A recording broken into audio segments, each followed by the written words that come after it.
Ladies, let me tell you something that might just save you years of wasted time, energy, and heartache. There are certain requests, certain demands that when someone makes them, it's not a red flag, it's a flashing billboard saying run the other way. Because love is supposed to build you, not break you. Respect is supposed to protect you, not drain you. And if you don't recognize these signs early, you'll end up giving pieces of yourself to someone who never deserved them in the first place. So listen closely, because when people ask you for these things, it's your cue to walk away. When someone asks you to sacrifice your boundaries, they're not just making a small request. They're asking you to give up the very guardrails that protect your peace, your dignity, and your self-worth. Boundaries are not walls that keep people out. They are fences that show where respect begins. And the moment someone tests those boundaries and pressures you to give them up, they're revealing who they truly are.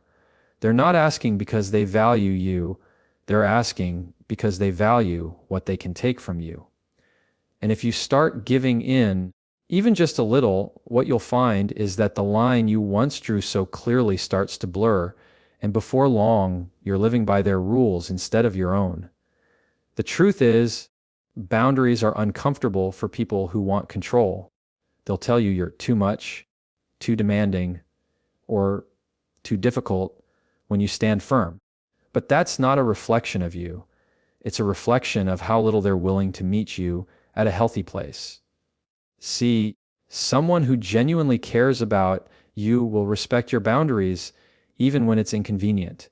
They'll honor your limits even when it costs them something, because your comfort matters as much as theirs.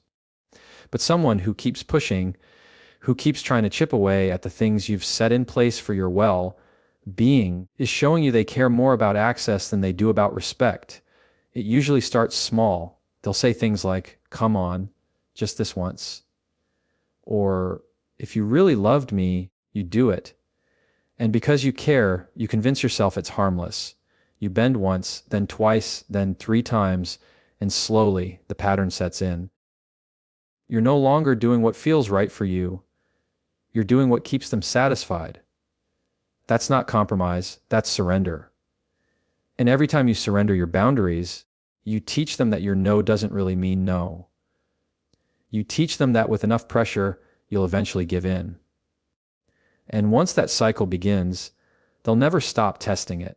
Healthy love never asks you to sacrifice yourself in order to keep it. Love doesn't come with conditions that cost you your identity. And here's the hard truth. When you keep giving up your boundaries for someone else, you stop feeling like yourself. You wake up one day and you don't even recognize the person in the mirror because you've been molded into what someone else wanted instead of standing as who you are. That's why protecting your boundaries isn't selfish, it's survival. It's a declaration that you matter just as much as anyone else in the relationship. When you hold your ground, you won't just weed out the wrong people, you'll attract the right ones. Because the right person won't see your boundaries as obstacles, they'll see them as guideposts. They'll understand that your boundaries are not about shutting them out, but about creating a safe space where both of you can thrive. And when someone honors that, when they respect your no without punishing you for it, that's when you know you're standing with someone worth your time. So when a person asks you to sacrifice your boundaries, don't see it as a test of your love, see it as a test of theirs. Because if they can't respect the simplest truth of who you are and what you need, then they don't deserve a place in your life. Love that asks you to lose yourself isn't love, it's control dressed up as connection. And you never have to settle for that. When someone asks you to hide your voice, they're really asking you to shrink yourself so they can feel bigger. They might not say it outright, but you'll hear it in the little comments. Don't say that. You're being too loud. You don't need to tell people about that. Or just keep that between us. At first, it may sound harmless, maybe even protective. But over time, those words work like chains. They don't silence you all at once. They do it slowly, piece by piece, until you find yourself second, guessing everything you want to express. Your voice is not just sound, it's your truth, your identity, your courage to stand as who you are. The way you think, the way you feel, the way you see the world, that's all expressed through your voice. And when someone wants you to mute that, what they're really saying is, I can't handle your fullness. I need you to make yourself smaller so I can feel comfortable. That's not partnership, that's suppression. A healthy relationship never asks you to be less of yourself. It never requires you to bite your tongue just so someone else can avoid discomfort.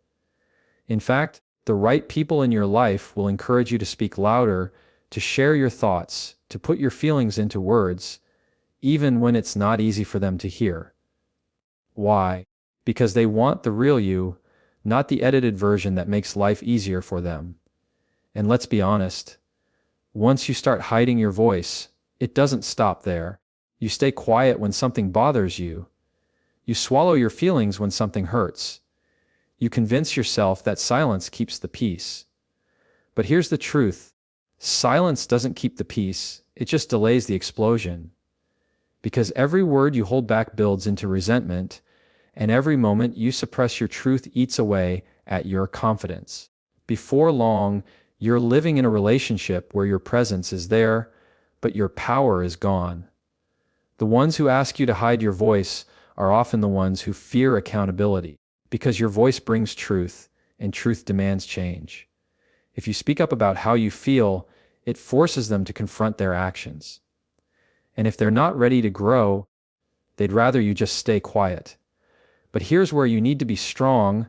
Never confuse their discomfort with your duty to be silent. Their resistance is their problem, not your weakness. Think about this. When you silence your voice for someone else, you rob the world of your perspective, your ideas, your impact. How many women have sat in rooms with brilliant thoughts, but kept them bottled up because someone once made them feel like speaking out was wrong? How many relationships fall apart not because there wasn't love, but because one person was told again and again to stay quiet until they no longer recognized who they were? You have to decide that your voice is non-negotiable. That no matter how much someone tries to downplay it, dismiss it, or diminish it, you won't hand over your power to make them feel comfortable. Because the right person will never ask you to quiet your soul just so they can feel secure. They'll listen, even when it's hard. They'll value your honesty, even when it challenges them. And they'll love you more, not less, because you had the courage to speak your truth. So if anyone ever asks you to hide your voice, take that as your sign, because love should never dim your light. It should make it shine brighter. When someone asks you to give up your independence, they're not just asking you to change your schedule or make a small adjustment. They're asking you to trade the freedom that makes you who you are for their own sense of control. Independence is more than being able to go where you want or do what you like. It's about having your own identity, your own circle, your own dreams, and your own life outside of them. And anyone who truly loves you will never want to take that away. They'll want to support it, celebrate it, and grow alongside it. The problem is, control rarely shows up as control at the beginning. It usually comes disguised as concern or love. They'll say things like, "Why do you have to go out with your friends tonight? Don't you want to stay with me?" Or, "Do you really need to focus on that project when I want to spend time together?" It sounds sweet at first, like they just want more of you, but over time, those questions turn into expectations, and those expectations turn into demands.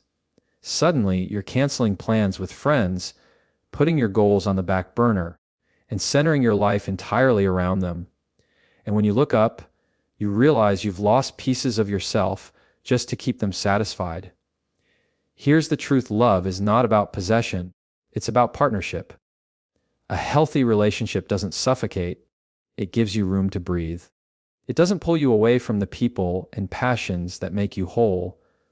It encourages you to keep them alive, because the person who genuinely cares about you knows that your independence is not a threat, it's a strength.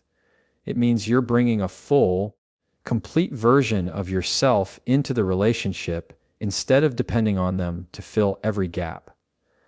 The ones who ask you to give that up, though, are not seeking love, they're seeking control. And control is always rooted in fear. Fear of losing you, fear of not being enough, fear that if you still have a life outside of them, you won't need them the way they want to be needed. But here's the catch. No matter how much independence you give up, their fear doesn't go away. It only grows.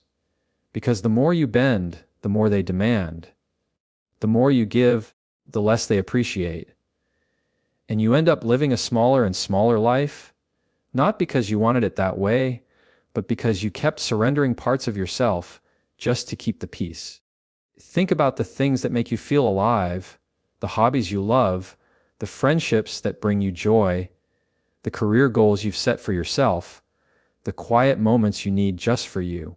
Those are not negotiable luxuries, they are vital parts of your identity. Anyone who truly loves you will understand that keeping those things doesn't take away from your love for them. It makes your love stronger, because you're living as a complete person. But the moment someone asks you to abandon those things, what they're really saying is, I don't love all of you. I only love the version of you that revolves around me. And that's not love, it's selfishness. The most dangerous part about giving up your independence is that it doesn't happen overnight.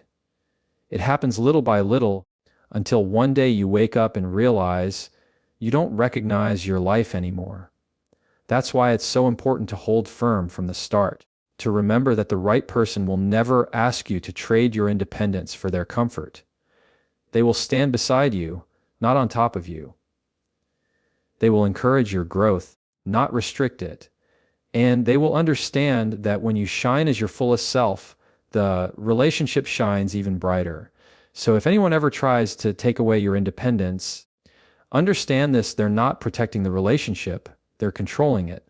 And no relationship built on control will ever give you the love, respect, or freedom you deserve.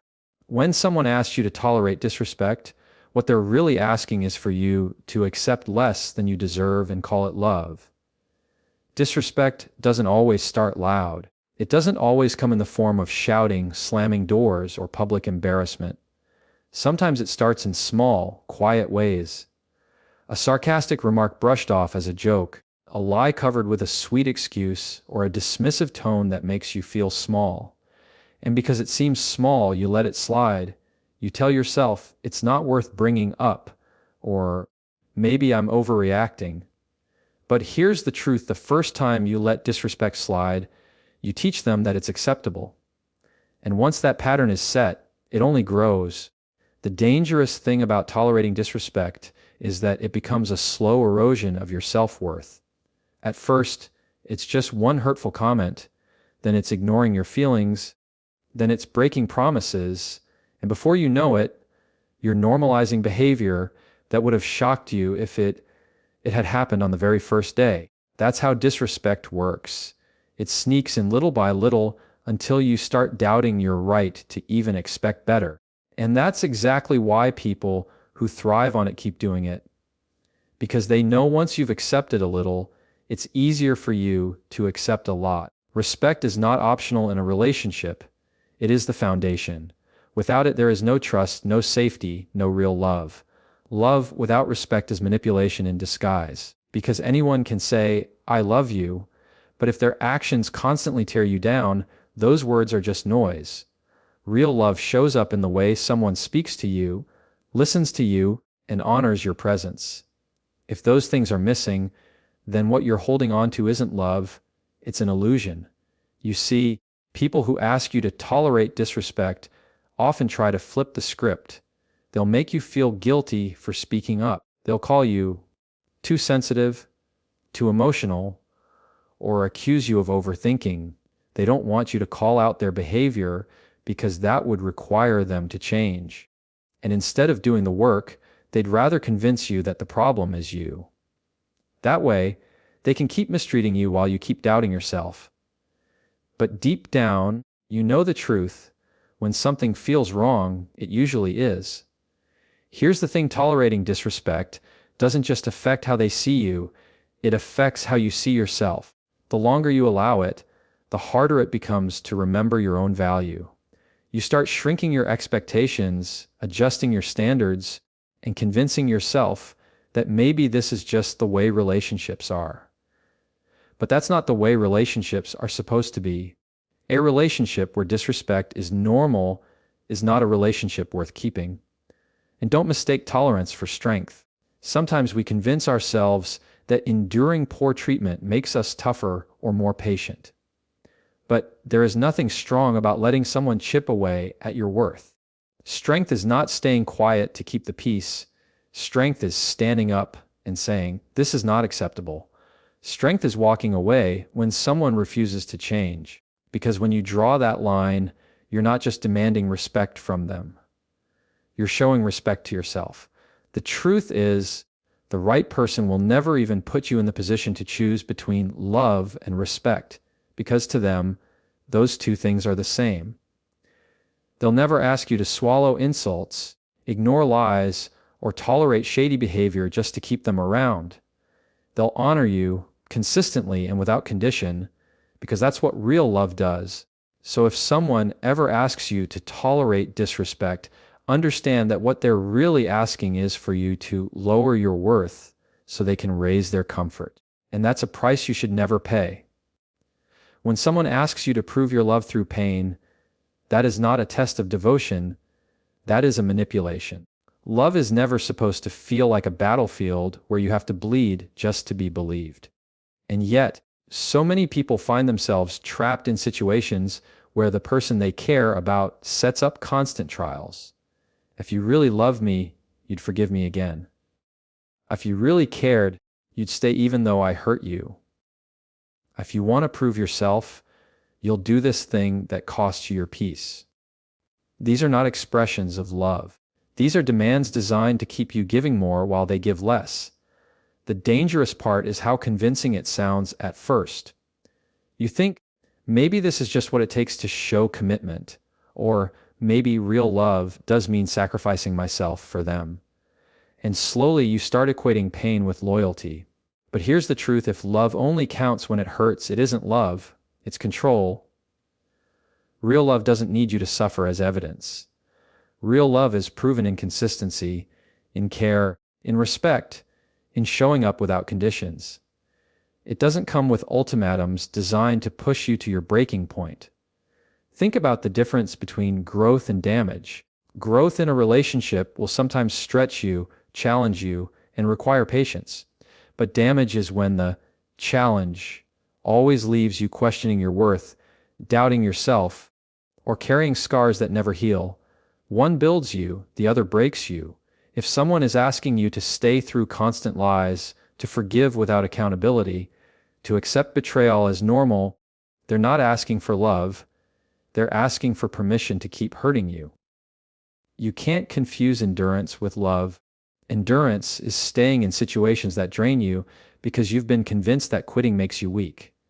Love is mutual, steady, and safe. It doesn't demand that you lose yourself to keep it alive.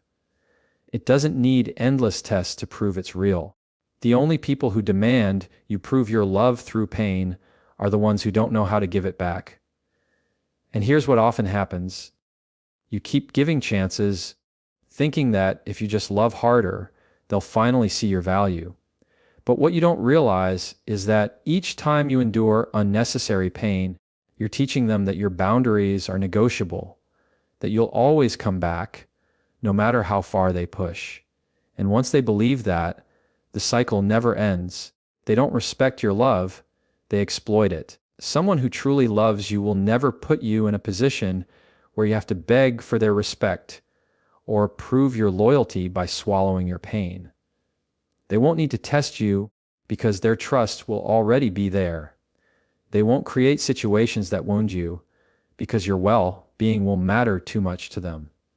And if you ever doubt that, remember this: love is not proven in how much pain you can take. Love is proven in how much peace it brings to your life. So when a person asks you to prove your love through pain, recognize it for what it is, a trap. Because love is not a constant test, It is a constant choice. And the right person will never make you suffer to prove what they should already know. When someone asks you to silence your intuition, what they're really asking is for you to stop trusting yourself so you can start trusting them more than you should. Intuition is not paranoia. Intuition is not drama. Intuition is the quiet whisper in your gut that notices patterns before your mind can fully explain them. It's that uneasy feeling when words and actions don't line up, when something seems off even though it looks fine on the surface. And every time you've ignored it, you've probably looked back and thought, I knew it. I knew something wasn't right. That's because your intuition is one of your greatest protectors. But when you're with someone who doesn't have your best interest at heart, they'll try to turn that gift into a weakness. They'll dismiss you with phrases like, you're overthinking, or you're being crazy, or you're imagining things. They'll downplay the validity of your feelings until you start doubting yourself. And once you begin to doubt your intuition, you start relying on their version of the truth instead of your own. That's where control slips in, because the more you disconnect from your inner voice, the easier it becomes for them to write the story for you.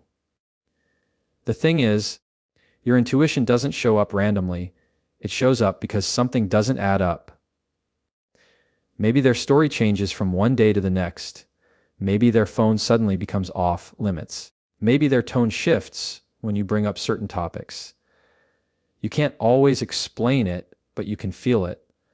And if someone constantly asks you to shut that feeling down, what they're really saying is, don't notice the things I don't want you to notice. Don't connect the dots I don't want you to connect. Don't trust yourself, trust me, even when my actions don't deserve it. And here's the danger. Once you silence your intuition for them, you begin training yourself to ignore your own red flags. You talk yourself out of what you see, you explain away what you feel, you excuse things that should never be excused. And the longer you do it, the harder it becomes to separate what's real from what they've convinced you to believe. That's how people get stuck in toxic relationships far longer than they should, because they stopped listening to their own inner warning system. The right person will never be threatened by your intuition. In fact, they'll respect it. They'll welcome your questions, they'll value your honesty, and they'll care about making sure their actions match their words. Because when someone is genuine, they have nothing to fear from your instincts. It's only those hiding something who feel the need to gaslight you into silence. Never forget, your intuition is your protector. It's the part of you that wants to keep you safe, the part that notices what your heart may not want to accept yet. And silencing that doesn't just cost you your clarity, it costs you your power. Because when you stop trusting yourself, you hand all of that power to the other person, and they'll use it to keep you exactly where they want you. So if someone ever asks you to silence your intuition, don't take it lightly. That's not love, that's manipulation. Because anyone who truly loves you will never fear your instincts. They'll make sure they have nothing to hide from them,